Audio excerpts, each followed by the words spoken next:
형제들아, 내가 당한 일이 도리어 복음 전파의 진전이 된 줄을 너희가 알기를 원하노라. 이러므로 나의 매임이 그리스도 안에서 모든 시위대 안과 그 밖의 모든 사람에게 나타났으니 형제 중 다수가 나의 매임으로 말미암아 주 안에서 신뢰함으로 겁없이 하나님의 말씀을 더욱 담대히 전하게 되었느니라.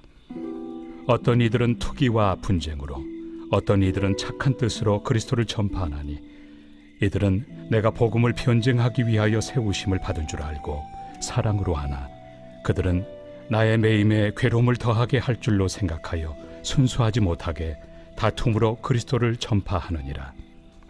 그러면 무엇이냐?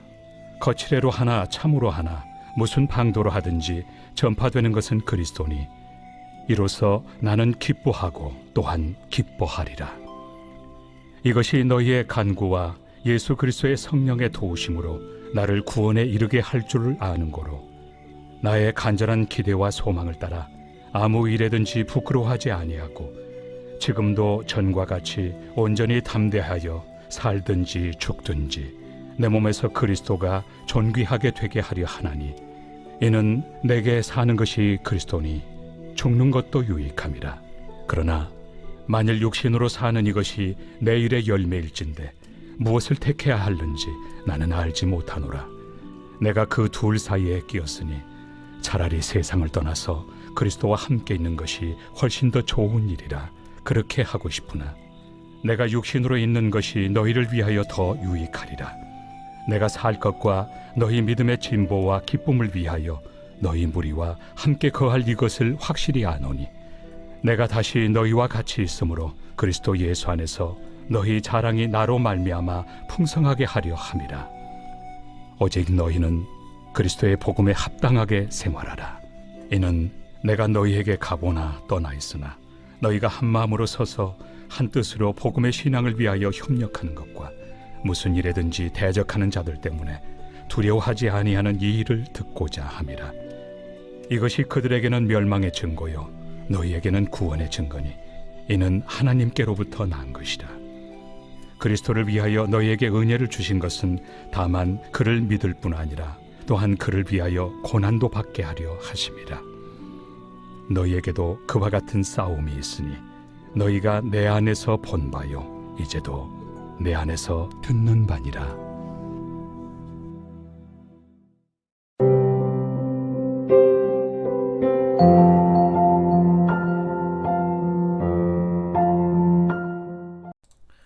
여러분 반갑습니다. 오늘도 귀투를 여는 기막힌 하루입니다. 본말씀 빌립보서 1장 12절부터 26절의 말씀입니다. 자, 우리가 예수 안에서 거듭난 구원을 얻으면 많은 변화들이 일어나게 됩니다. 그런데 그 중에 하나가 바로 이 관점의 변화죠. 이제 우리는 나와 이 세상에서 일어나는 모든 일을 세속사의 관점이 아닌 구속사의 관점으로 보아야 합니다. 세속사로 보면 축복인데 구속사로 보면 불행한 것이 있고요. 또 세속사로 보면 불행한 것인데 구속사로 보면 축복인 것이 있습니다. 이렇게 관점의 차이가 해석의 차이를 낳고 해석의 차이가 구원과 멸망을 가르는 것입니다. 여러분, 오늘 바울도 구속사의 관점에서 자신과 환경을 해석하고 있습니다. 그리고 이 모든 것이 은혜요 축복이라고 고백합니다. 자, 그러면 바울은 구속사의 관점에서 무엇이 축복이라고 고백하고 있습니까? 첫 번째로 나의 매임이 축복이라고 합니다. 자, 오늘 12절의 말씀에 보니까 형제들아 내가 당한 일이 도리어 복음 전파에 진전이 된 줄을 너희가 알기를 원하노라 그랬습니다. 자, 방금 읽은 구절에서 바울은 내가 당한 일이 도리어 복음 전파의 진전이 되었다 라고 말하고 있죠. 자, 그러면 지금 바울이 당하고 있는 일이 무엇입니까? 그는 지금 감옥에 갇혀 있습니다. 바울이 이 편지를 쓸 당시에 그는 가이사랴에서 2년, 그리고 로마에서 2년, 이렇게 4년을 감옥에 갇혀 있었습니다. 여러분 생각해 보십시오. 감옥에 갇힌다는 것은 세속사로 보면 불행도 이런 불행이 없는 사건입니다. 그런데 바울은 이것을 구속사로 해석하면서 자신의 갇힌 것, 자신의 매인 것이 축복이라고 말합니다. 왜냐하면 이 갇히는 사건을 통해서 하나님의 측량할 수 없는 일하심을 보았기 때문입니다. 여러분, 그 하나님의 측량할 수 없는 일하심이 바로 13절에 나와 있습니다. 자, 오늘 13절에 보니까 이러므로 나의 매임이 그리스도 안에서 모든 시위대 안과 그 밖의 모든 사람에게 나타났으니 그랬습니다. 자, 바울의 매임을 통해서 어떤 하나님의 역사가 일어났습니까? 그것은 바울이 자유롭게 살 때는 만날 수 없었던 구원의 대상을 매임을 통해서 만난 것입니다. 자, 그 구원의 대상이 누구입니까? 바로 시위대 안입니다. 자, 시위대라는 것은 황실 근위대를 말합니다. 바울은 예수를 그리스도로 전파한 죄로 고소를 당했습니다. 그때 바울은 로마의 황제에게 재판을 청하여서 황실 근위대가 그를 가두고 보초를 서고 있었던 것이죠. 그런데 바울은 바로 이 기회를 이용해서 그 황실 근위대에게 복음을 전한 것입니다. 여러분, 아마 바울이 감옥에 갇히는 일이 없었다면 평생 이들을 만날 일이 없었을 것입니다. 그런데 놀랍게도 바울의 감옥에 갇힘으로 새로운 대상에게 복음을 전파할 기회가 생긴 것입니다. 이를 통해서 바울이 이 하나님의 너무나 신묘한 구원의 섭리를 목격한 것이죠. 여러분, 저는요, 오늘 이 큐티 말씀을 묵상하면서 제 삶이 말씀대로 이루어지는 것을 보면서 너무나 놀라고 있습니다. 왜냐하면 저도 매인 중에 일어난 복음의 역사를 경험했기 때문입니다. 제가 오늘 여러분들과 나누고 싶은 간증 하나가 있습니다. 제가 지금 이 질병의 고난으로 인해 매이게 된 장소가 있습니다. 그곳이 바로 병원이죠. 저의 종양을 처음 발견했던 병원으로부터 시작해서 안산 고려대병원을 거쳐서 이제 아주대 병원까지 가게 되었습니다. 참고로 저는 이제 아주대학교 병원에서 새해 1월 2일에 뇌종양 수술을 받기로 확정을 했습니다. 아마 저는 이 병이 아니었다면 평생 아주대학교 병원은 이름만 들었지 그 안에 들어갈 일은 없었을지도 모릅니다. 제가 난생 처음 방문한 그 병원은 저처럼 처음 방문한 환자를 본 진료를 받기 전에 예비 진찰을 받게 했습니다. 그래서 예비 진찰을 받기 위해 한 방에 들어갔는데 그곳에는 의사인지 간호사인지 알 수 없는 한 여성분이 저를 기다리고 있었습니다. 그분은 저에게 어떻게 처음 이 병을 발견하게 됐는지부터 이런저런 증상에 대해 여러 가지를 물어보았습니다. 그런데요, 그런 질문과 대답이 한참 오가던 중에 갑자기 이분이 저에게 혹시 환자분 직업이 어떻게 되세요? 라고 저의 직업을 묻는 것입니다. 저는 처음에는 내 직업이 왜 궁금할까? 의아하긴 했지만 물으니까 대답했습니다. 현재 저는 교회에서 목회를 하고 있는 목사입니다. 자, 그런데 이분이 뜻밖의 대답을 합니다. 하시는 말씀이 큰일을 만나셨는데 목소리가 너무 차분하셔서 속으로 직업이 뭔가가 궁금했다는 것입니다. 그러면서 목사님이셨군요 라고 하는 겁니다. 여러분, 저는 그 순간 이분이 지금 큰일을 만난 중에도 내가 복음으로 누리고 있는 이 평안을 신기해하고 있구나 라는 것을 알 수가 있었습니다. 그 이후로 어느새 그분이 저에 대해 부르는 호칭이 환자분에서 목사님으로 바뀌어 있었습니다. 그분은 자신은 종교가 없다고 이야기했습니다. 하지만 저와의 진료가 끝날 때까지 저를 목사님으로 부르시면서 너무나 친절하게 대해주셨습니다. 비록 정신없이 환자가 밀려드는 환경에서 그분에게 복음을 전할 수는 없었습니다. 하지만 그 다음날 새벽에 기도 중에 그분의 얼굴이 떠올랐습니다. 그리고 하나님께서 그분의 구원을 위해서 간절히 기도하게 하셨습니다. 저는 새벽에 하나님께 이렇게 기도드렸습니다. 하나님, 그분의 이름조차 모릅니다. 하지만 인생의 고난을 만났을 때 저와의 만남을 기억하게 하시고 제가 고난 중에 누렸던 이 평안한 모습을 기억하게 하셔서 그분도 꼭 교회로 인도되어 예수님을 만나 구원받게 해주세요. 제가 그렇게 기도했습니다. 그런데 오늘 큐티 말씀을 묵상하면서 그분과의 만남이 결코 우연이 아니라 구원을 위한 섭리였다라고 오늘 주님께서 해석해 주시는 것입니다. 여러분 그렇지 않습니까? 제가 건강했다면 평생 만날 일이 없었을 뿐일 수도 있습니다. 그러나 제가 병들어 병원의 메인 덕에 그분을 만날 수 있었고 하나님은 큰일을 만난 중에도 예수님 때문에 누리는 평안한 얼굴과 차분한 목소리로 복음을 전할 수 있게 해주신 것입니다. 여러분 그러고 보니 제가 이때 더욱 민감하게 깨어 있어야겠다는 것이 깨달아지고 더욱 정신이 번쩍 듭니다. 하나님은 제게 허락된 이 질병의 고난을 통해서도 복음을 증거하기를 원하시는데 제가 준비되어 있지 않으면 안 되지 않겠습니까? 그래서 저의 이 고난의 메인 때를 통해 저를 만나는 모든 사람들에게 이 구원이 이루어지는 축복이 임하게 되기를 간절히 소망하고 그렇게 쓰임받기를 소망합니다. 자, 한번 질문해 봅니다. 지금 내가 부득이하게 메인 곳이 어디입니까? 내가 메인 환경을 세속 사람만 보기에 답답해하기만 하지 않습니까? 내가 매여 있는 바로 그곳이 그리스도를 전하라고 하나님이 허락하신 사명의 장소라는 것을 깨닫습니까? 자, 두 번째로 나의 죽음도 축복입니다. 자, 오늘 본문의 21절에 보니까 이는 내게 사는 것이 그리스도니 죽는 것도 유익함이라 그랬습니다. 여러분 오늘 바울이요 너무나 놀라운 고백을 합니다.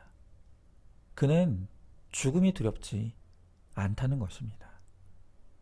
여러분 이 세상을 보십시오. 부자도 권력가도 지식인도 죽음 앞에서는 벌벌 떠는 것이 인지상정입니다. 그런데 도대체 바울은 어떻게 그렇게 두려운 죽음을 두려워하지 않을 수가 있는 것입니까? 여러분 그가 이 죽음의 공포를 뛰어넘은 첫 번째 비결은 바로 구원의 확신에 있었습니다.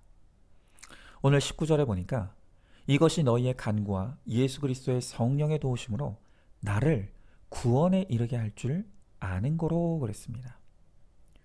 여러분 이 바울은요 자신이 구원받았다는 것을 너무나 확실히 알고 누렸습니다. 자신을 위하여 하나님이 예비하신 완전한 쉼과 안식이 있는 천국을 너무 사모했습니다. 그래서 그는 죽음의 두려움을 넘어설 뿐 아니라 오히려 죽음을 기대하기까지 했습니다. 그리고 그가 죽음을 두려워하지 않았던 또 다른 이유는 죽음이야말로 그리스도께서 가장 잘 드러날 수 있는 이 복음의 통로라는 것을 그가 알았기 때문입니다. 여러분, 그리스도 안에서 잘 죽는 것은 살아서보다 더 큰 영향력을 가진다고 말씀드렸습니다.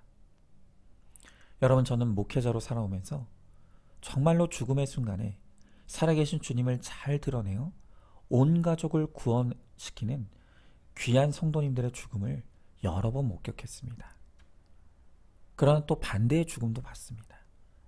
죽음을 믿음으로 잘 준비하지 못해서 도리어 가족들을 믿음에서 떠나게 하는 그 안타까운 죽음도 목격한 적이 있는 것입니다. 여러분, 그 어떤 유산보다 값진 것이 하나님이 살아계시다는 것과 천국은 확실히 있다는 것을 바로 내 죽음을 통해서 보여주는 것입니다. 여러분, 결국 이 죽음이라는 것도 구속사로 해석하느냐 세속사로 해석하느냐에 따라 그 죽음이 구원을 낳는 영화로운 죽음이 될 수도 있고 아무 의미 없이 사라지는 허무하고 허망한 죽음이 될 수도 있다는 것을 알아야 합니다. 여러분, 제가 바로 얼마 전에 너무나 안타까운 이야기 하나를 전해들었습니다. 어떤 목사님 한 분이 계시는데 이분에게 전립선 암이 찾아왔습니다. 그런데 이분은 목사님이신데도 자신의 고난이 해석이 되지 않으셨습니다. 그래서 그 이후로 8개월 동안 가족들을 괴롭게 했는데, 가령 식사 시간에 가족들이 밥을 먹으면 야, 너는 내가 지금 이렇게 됐는데 목구멍에 밥이 넘어가냐 하며 그런 식으로 가족들을 너무너무 괴롭게 했다고 합니다. 모르겠습니다. 마음이 지옥이어서 그랬을까요? 다행히 전립선 암은 치료가 되었는데 얼마 안 가 그 목사님에게 갑상선 암이 찾아왔다고 합니다. 여러분, 저는 그 이야기를 들으면서 그 목사님도 목사님이지만 그분의 가족들을 생각할 때 너무 마음이 아팠습니다. 여러분, 그 목사님의 가족들도 구원의 대상이지 않습니까? 그런데 다른 사람도 아니고 목사님이 자신의 고난이 해석이 안 돼서 가족들을 괴롭히는 모습을 그 아내와 자녀들이 바라볼 때 얼마나 혼란스럽고 실망스러웠겠습니까? 그동안 그 목사님의 입에서 선포되었던 그 모든 말씀들은 도대체 어디에 있는 것입니까? 너무나 마음이 아픕니다.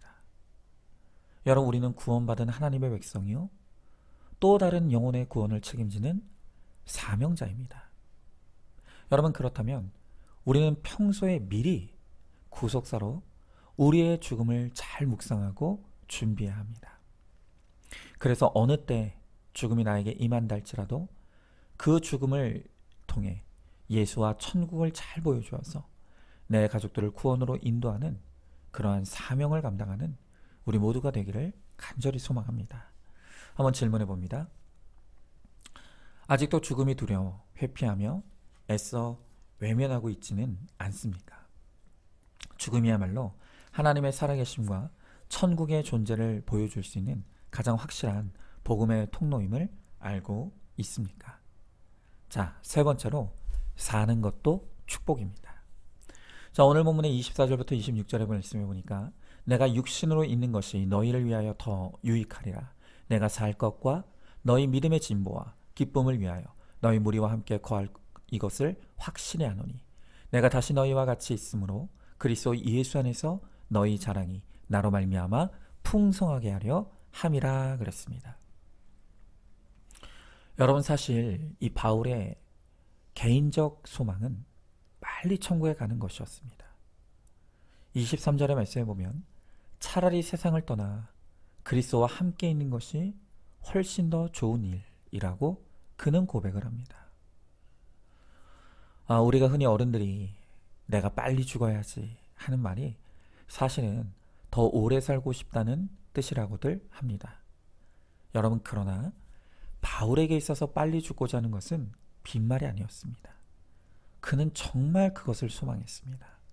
왜냐하면 살아서 그가 감당해야 할 사명이 너무 힘들고 고단했기 때문입니다.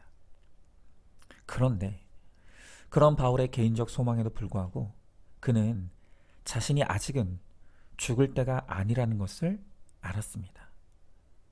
왜냐하면 이 땅에서 잘 먹고 잘 살고 싶은 야망과 욕심 때문이 아니라 아직 그에게 육신으로 감당해야 할 사명이 남아있다는 것을 그가 너무나 잘 알고 있었기 때문입니다. 여러분, 제가 누누이 말씀드렸지 않습니까? 세속사로만 보면 죽음의 이유는 여러 가지입니다. 노쇠하여 죽는 죽음도 있고 병들어 죽는 죽음도 있고 불의의 사고로 죽는 죽음도 있습니다. 여러분, 그러나 성경은 그리스도인의 죽음의 이유는 단 하나밖에 없다고 가르쳐줍니다. 여러분, 성도는 사명이 남아있으면 사는 것이고 사명 끝나면 죽는 것입니다. 우리는 사명 따라 왔다가 사명 끝나면 떠나는 인생인 것입니다. 여러분, 제가 확실히 믿는 것이 있습니다. 제가 아무리 젊고 건강하고 하고 싶은 일이 많다고 해도 제 사명이 끝나 하나님이 부르시면 저는 그 죽음을 막을 방법도 힘도 없습니다. 그러나 제가 아무리 힘든 고난과 무서운 병을 만났다 하더라도 하나님이 계획하신 이 땅에 사명이 남아 있다면 저는 죽고 싶어도 죽을 수가 없습니다. 오늘 바울이 25절에서 내가 살 것과 너희 믿음의 진보와 기쁨을 위하여 너희 무리와 함께 거할 이것을 확실히 아노니 라고 하면서 아직은 자신이 죽을 때가 아니라는 것을 확신하고 있습니다. 저는요, 그 정도 확신까지는 아니지만 계속해서 이 말씀의 인도를 받으면서 제가 지금 비록 듣기에도 흉한 이 뇌종양의 사건이 찾아왔지만 제가 이 병 때문에 죽지 않고 살 것이라는 것, 그리고 우리 성도들과 함께 거할 것이라는 것이 믿어집니다. 여러분, 그러나 정말 분명한 것은 제가 죽어도 그것은 그리스도를 위하여 죽는 것이고 제가 살아도 그것은 그리스도를 위하여 사는 것입니다. 오직 저의 죽음도 그리스도를 자랑하는 죽음이 되길 원합니다. 그리고 제가 사는 것도 그리스도를 자랑하는 삶이 되기를 원하고 바랄 뿐입니다. 자, 한번 질문해 봅니다. 내가 살고자 하는 목적이 무엇입니까? 내가 오늘도 살아있는 이유는 이 땅에서 감당해야 될 영혼 구원의 사명이 남아있기 때문이라는 것을 알고 있습니까? 사나 죽으나 오직 그리스도를 존귀케 하기를 소망하시기 바랍니다. 자, 오늘도 12월 13일 보석 상자입니다. 직분을 가졌다고 해서 믿음까지 성숙한 것은 아닙니다. 성경을 많이 읽고 날마다 빽빽하게 큐티를 해도 중요한 것은 삶입니다. 아멘. 우리 함께 기도하겠습니다. 주님, 오늘 바울은 하나님께서 눈뜨게 하신 이 구속사의 복음으로 그의 인생의 모든 것이 축복이라고 고백합니다. 그가 감옥에 갇힌 것도 축복이요, 그가 죽는 것도 축복이며 그가 사는 것도 축복이라고 합니다. 왜냐하면 주님이 나를 매이게 하신 것도 복음을 위한 것이고 나를 죽게 하시는 것도 복음을 위한 것이며 내가 사는 것도 복음을 위한 것이기 때문이라고 고백합니다. 주님, 저도 그렇게 고백하고 싶습니다. 오늘 저에게 찾아온 이 질병과 이 매임이 오직 주와 복음을 영원롭게 하기 위한 것임을, 저의 사는 것도 주님을 위한 것이고 저의 죽는 것도 주님을 위한 것이 되기를 간절히 소망합니다. 하나님, 저에게 주어진 이 고난과 사건 속에서 오직 구속사의 말씀으로 이 모든 것들을 해석받으며 저의 사명을 감당하게 하셔서 저의 고난이 누군가에게는 구원이 이루어지는 축복의 사건이 될 수 있도록 주님 저를 사용하시고 붙잡아 주시옵소서. 그리고 사랑하는 우리 모든 성도님들도 내가 매여있든 내가 살든 내가 죽든 오직 나를 통해 그리스도만이 존귀케 되는 하나님, 그런 우리 모두가 될 수 있도록 우리 주님께서 우리 한 사람 한 사람을 붙잡아 사용하여 주시옵소서. 믿사오며 사랑이 많으신 우리 예수님 이름 받들어 기도드리옵나이다. 아멘. 오늘도 큐티로 기막힌 하루를 살아내는 하늘가족 공동체 우리 모든 성도님 되시기를 주님의 이름으로 축복합니다.